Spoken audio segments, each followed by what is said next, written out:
Ludicrous Feed is proudly sponsored by Carloop, data to empower Australia's EV revolution, and Hankook, driving emotion.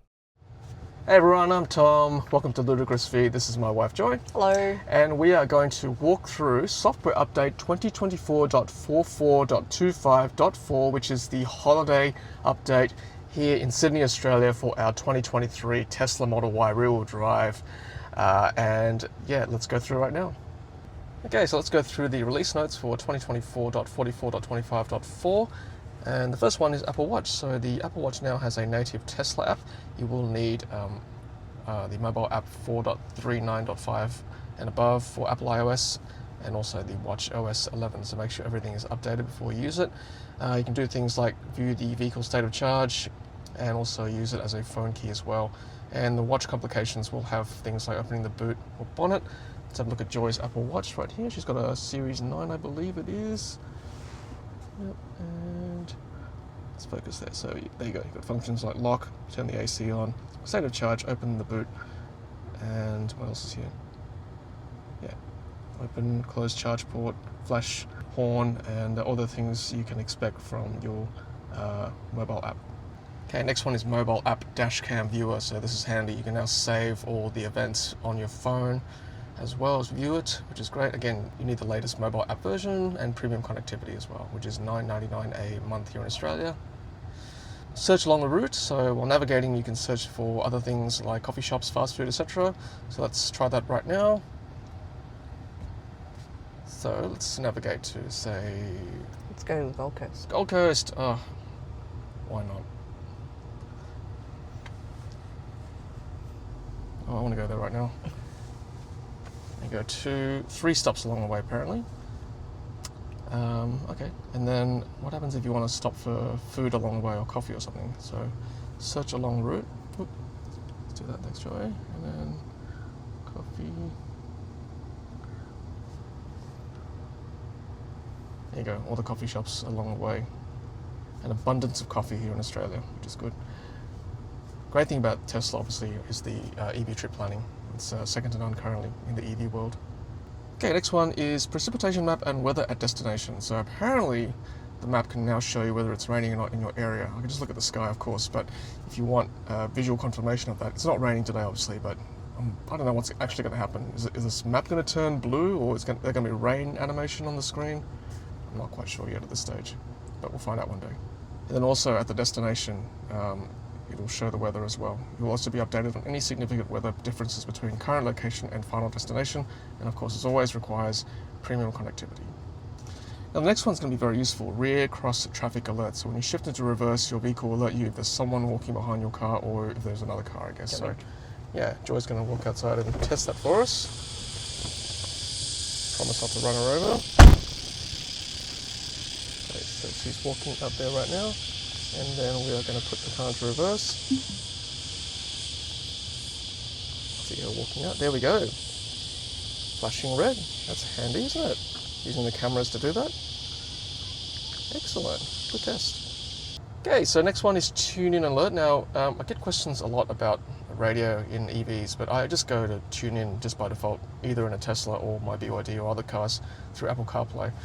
But the native TuneIn app has been updated in Tesla, which is really handy. It does look a bit better. Let's have a look. There you go, just a quick refresh there.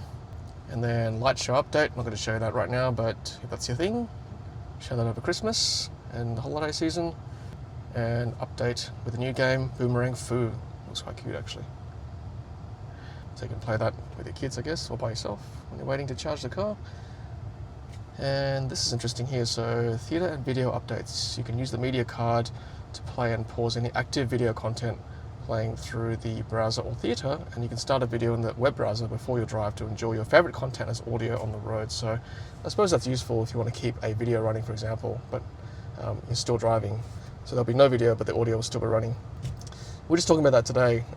You could potentially just Bluetooth your phone to the car and have a YouTube video running, but the audio is still going through the car. So that's another way around it.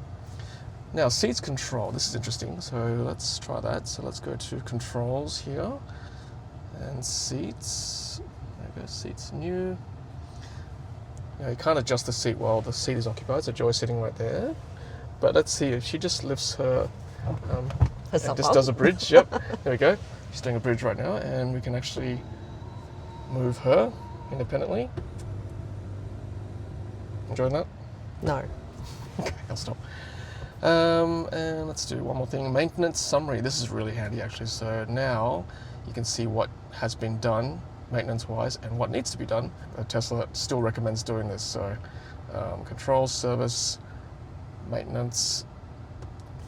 So this is the record of what's been done in our car. So wiper blade replacement, windshield camera cleaning as needed, wheel alignment check as needed, replacement in a couple of years' time for the HEPA filter, and then the cabin air filter next year.